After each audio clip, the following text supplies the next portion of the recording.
A remarkable season it was for Oregon State women's basketball. From 13 wins a season ago to 27 and an Elite Eight appearance. The Beavers had the task of trying to beat the #1 team in the country, and they fall short 70-58. In our coverage sponsored by Lander King's Custom Woodworkings, Brett Taylor has the final word from Albany, New York. Well, an incredible season for Oregon State women's basketball comes to an end in Albany, New York, against the #1 team in the nation in the Elite Eight, where many people didn't even think that the Beavers could get to. This Oregon State squad overcame distractions from conference realignment, injuries, doubts, and so much more. This will be a season that head coach Scott Rueck and this Oregon State squad can hang their hats on as they now move forward into the offseason. This means that our season ends, and so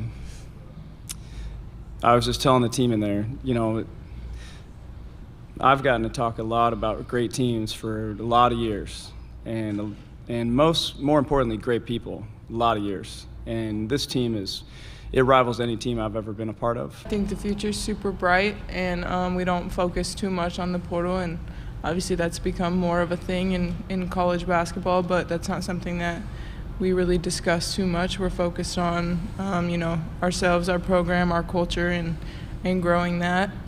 I feel like this season is going to help us be ready for next year. Obviously, we're going to reflect a lot back on this last season, just see the confidence that we had in each other. That just drove us to make it this far, because a lot of people didn't think we were going to be here. But we had belief within each other and belief within our team. That's what drove us here. And so we're going to be reflecting a lot as that drives us into next season, and just pushes the culture and continue to add to that culture that Scott has created and that Talia has fostered within us this year.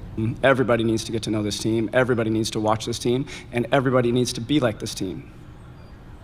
The world would be better if everyone focused on this instead of a lot of the other things.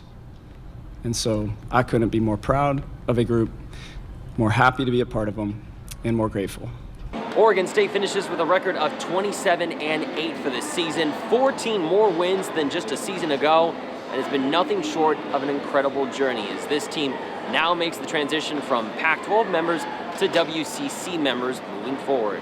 Reporting in Albany, New York, and our coverage sponsored by Lander King's Custom Woodworking, Brett Taylor, KZI 9 Sports.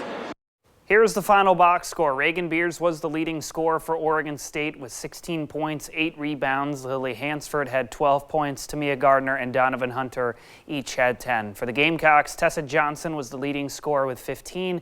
Camila Cardoso had 12, and Oregon transfer Tahina Paupau had 5.